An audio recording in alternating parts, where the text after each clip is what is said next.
Selamat pagi anak-anak yang terkasih dalam Tuhan Yesus.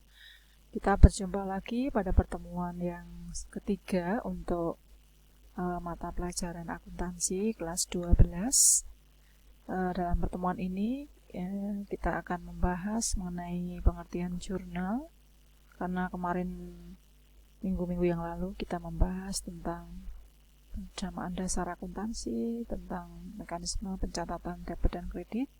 Maka kita akan melihat sekarang standar kompetensi 5, yaitu memahami penyusunan siklus akuntansi berdasarkan jasa, dengan kompetensi dasar 5.4, mencatat transaksi dokumen dalam jurnal.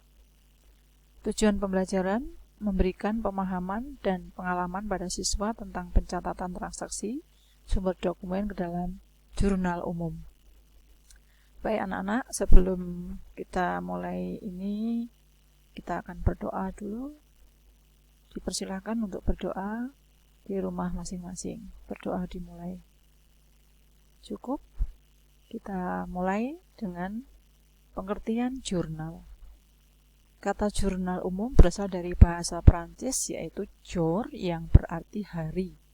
Jadi jurnal umum adalah buku harian atau formulir atau formulis khusus yang digunakan untuk mencatat semua aktivitas transaksi secara kronologis dan sesuai urutan tanggal, dengan mencantumkan nama transaksi, kelompok akun dan nominal di kolom kredit atau debit. Tujuan jurnal umum yaitu untuk melakukan identifikasi, penilaian dan pencatatan dampak ekonomi dari satu transaksi atau berbagai transaksi dalam perusahaan. Pencatatan ini juga memiliki tujuan untuk memudahkan proses pemindahan dampak transaksi yang terjadi ke dalam sebuah akun atau sebuah transaksi. Prinsip dasar pembuatan jurnal. Prinsip dasarnya ada 5. Yang pertama, melaksanakan identifikasi bukti transaksi keuangan, contoh, kwitansi, nota, faktur, dan yang lain-lain yang kaitannya dengan bukti transaksi keuangan. Yang kedua, memilih akun yang terpengaruh dengan transaksi yang terjadi. Yang ketiga, memilih penambahan atau pengurangan atas akun yang terkait. Yang keempat, memilih debit dan kredit akun yang terkait dengan transaksi. Yang terakhir, mencatat transaksi ke dalam jurnal umum sesuai dengan bukti-bukti transaksi. Nah, anak-anak, kita mau lihat apa itu fungsi jurnal umum. Setiap transaksi yang dilakukan secara kronologis atau berurutan sesuai dengan tanggal terjadinya transaksi, jurnal itu menggambarkan kegiatan perusahaan secara berurutan dan terus-menerus setiap harinya. Nah, fungsi jurnal umum itu sendiri ada 5. Yang pertama, fungsi historis. Fungsi historis adalah fungsi yang dilakukan oleh perusahaan secara kronologis atau secara berurutan sesuai tanggal terjadinya transaksi. Sehingga jurnal ini menggambarkan kegiatan secara terus-menerus setiap harinya. Lalu, fungsi mencatat. Jurnal umum harus mencatat setiap transaksi yang terjadi dalam perusahaan. Jangan sampai ada yang tidak tercatat. Nah, tiap perubahan modal, biaya, kekayaan, dan pendapatan mesti dicatat terlebih dahulu ke dalam jurnal umum, supaya pembuatan laporan keuangan perusahaan bisa lengkap. Yang ketiga adalah fungsi analisis. Fungsi analisis ini menunjukkan bahwa pencatatan jurnal merupakan hasil dari analisa yang berupa debit dan kredit akun yang terkait beserta jumlah atau nominalnya.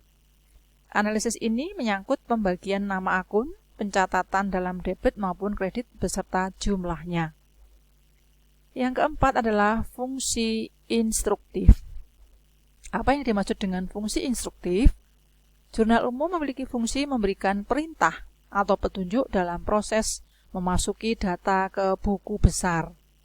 Jadi ini adalah fungsi yang memberikan perintah atau petunjuk untuk proses masukkan datanya. Setelah jurnal itu akan masuk ke posting atau buku besar.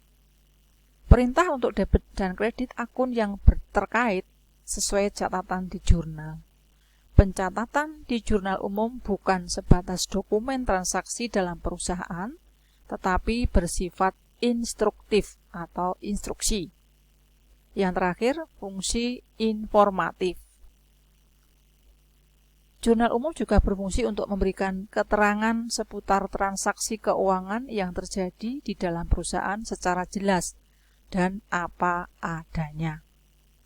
Nah, ini adalah fungsi jurnal umum. Anak-anak ada 5 fungsi yang mestinya anak-anak juga memahami bahwa kenapa dibuat jurnal umum. Manfaat jurnal umum: mengetahui akan timbul pertambahan atau pengurangan suatu perkiraan. Lalu juga bisa digunakan untuk mengetahui jumlah yang akan dicatat di satu atau lebih perkiraan atau akun. Yang selanjutnya juga bermanfaat untuk mengetahui jumlah yang ada di debit atau di kredit bahwa mesti seimbang. Debit kredit itu harus seimbang. Yang keempat, dibuat tanda atau referensi supaya dapat diketahui suatu jumlah telah diposting atau keperkiraan yang tepat di buku besar sesuai perkiraannya. Yang kelima, dibuat referensi yang supaya diketahui atau referensi atau tanda supaya diketahui suatu jumlah telah dilakukan posting perkiraan yang tepat di buku besar sesuai nomor perkiraan. Anak-anak, kita akan melihat bagaimana format dari jurnal umum itu sendiri. Baik anak-anak, kita lihat di sini ada format yang bisa dilihat untuk pembuatan jurnal umum. Yang pertama adalah kolom tanggal, nama akun atau keterangan, referensi, dan kolom debit dan kredit. Di dalam membuat catatan transaksi ke dalam format jurnal umum, jangan lupa pula diberikan judul atau nama perusahaan, lalu nama formatnya apa, lalu periodenya. Jadi sebelum membuat format, anak-anak harus mencatatkan nama perusahaannya, nama perusahaan apa, lalu ini adalah laporan atau format untuk mencatat transaksi apa, lalu periodenya kapan. Kita lihat contoh transaksi di sini. 1 Mei, Tuan Mamat menyetor uang pribadi ke dalam perusahaan Mamat Taylor sebagai modal awal usaha jahit sebesar 4 juta. Nah, kita kemarin minggu yang lalu kita sudah membahas analisis transaksi. Nah, analisis transaksi ini kita akan lihat Tuan Mamat menyetor uang, berarti harta perusahaan dalam bentuk kas itu bertambah 4 juta di sisi debit.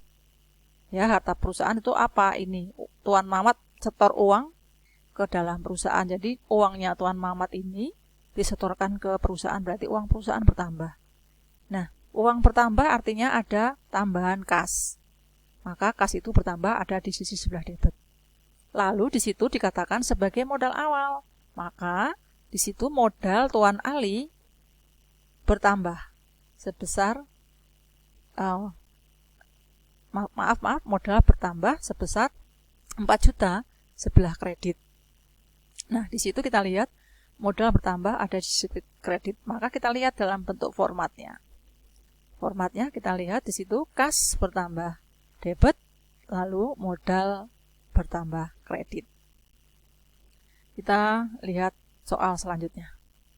Tanggal 2 Mei disewa sebuah toko untuk ruko usaha jahit dengan bayar 1.200.000 untuk 6 bulan.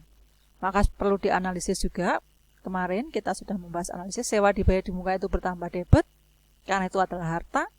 Maka harta perusahaan dalam bentuk uang juga berkurang yang wujudnya kas sebelah kredit. Kita lihat dalam bentuk format sewa dibayar di muka debit, kas, kredit sebesar 1.200.000.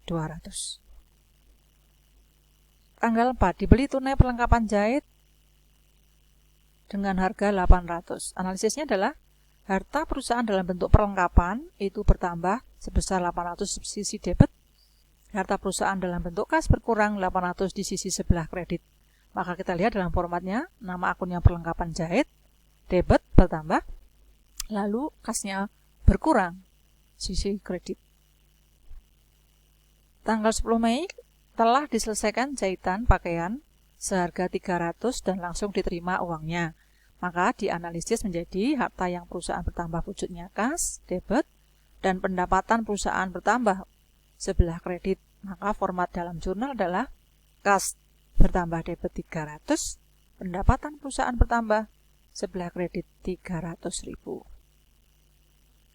Transaksi selanjutnya tanggal 12 Mei dibeli peralatan jahit dari toko sekawan seharga 1.500.000 baru dibayar 500 dan analisisnya adalah harta perusahaan dalam bentuk peralatan jahit itu bertambah debit 1.500.000, lalu harta perusahaan dalam bentuk kas berkurang karena untuk membayar tadi 500 kredit, tetapi karena peralatan itu harganya 1.500.000 kita baru bisa bayar 500, maka kita punya utang. Nah, utang perusahaan itu bertambah ke toko sekawan sebesar 1 juta di sebelah kredit. Dalam bentuk formatnya kita lihat peralatan jahit itu bertambah debit 1.500.000. Kita baru bayar tunai 500.000, berarti uang kas kita berkurang 500. Dan kita punya utang dari atau ke toko sekawan 1 juta di sebelah kredit, utang bertambah. Selanjutnya, tanggal 18 Mei telah diselesaikan jahitan pakaian seharga 1.700.000 sudah dikirim tagihannya. Jadi kita sudah menyelesaikan pekerjaan jahitan, maka harta perusahaan dalam bentuk piutang sebesar 1.700.000. Kenapa dalam bentuk piutang? Karena belum diterima uangnya oleh perusahaan, masih wujudnya tagihan. Lalu pendapatan kita bertambah walaupun wujudnya masih berupa piutang sebesar 1.700.000 di sisi sebelah kredit. Maka di format jurnal piutang usaha 1.700.000 debit dan pendapatan jasa 1.700.000 di sebelah kredit. Selanjutnya tanggal 19 Mei dibayar ke toko sekawan 8 juta atas pembelian peralatan jahit tanggal 12 Mei. Maka dianalisis utang perusahaan berkurang sebesar 800 debit. Harta perusahaan dalam bentuk kas berkurang 800 karena kita bayar utang, maka utang perusahaan berkurang debit dan uang kas kita berkurang itu sebelah kredit.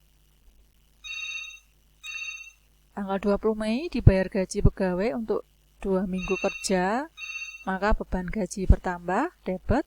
Harta perusahaan dalam bentuk kas berkurang 200 kredit. Selanjutnya, tanggal 21 diterima pinjaman dari BCA 2 juta dikenakan biaya administrasi 250, maka kas bertambah 1.750.000 debit, beban administrasi 250 debit, utang bank kita bertambah 2 juta. Maka dalam format kas bertambah 1.750, beban administrasi 250 dan utang bank 2 juta. 22 Mei, Tuan Ali mengambil uang untuk keperluan pribadi 400, maka harta perusahaan bentuknya uang berkurang 400 sebelah kredit dan pengambilan pribadi atau prive bertambah 400 debit. Nah, anak-anak, sekilas tentang bagaimana kita mencatat dalam jurnal. Latihan-latihannya itu bisa dilihat juga dalam modul, silahkan dipelajari kembali. Semoga PowerPoint yang saya sampaikan ini bermanfaat untuk bisa lebih jelasnya lagi, dan mohon untuk diperhatikan tugas-tugasnya untuk latihan ada di dalam modul di dalam SIM sekolah. Terima kasih, selamat pagi, Tuhan memberkati. Amin.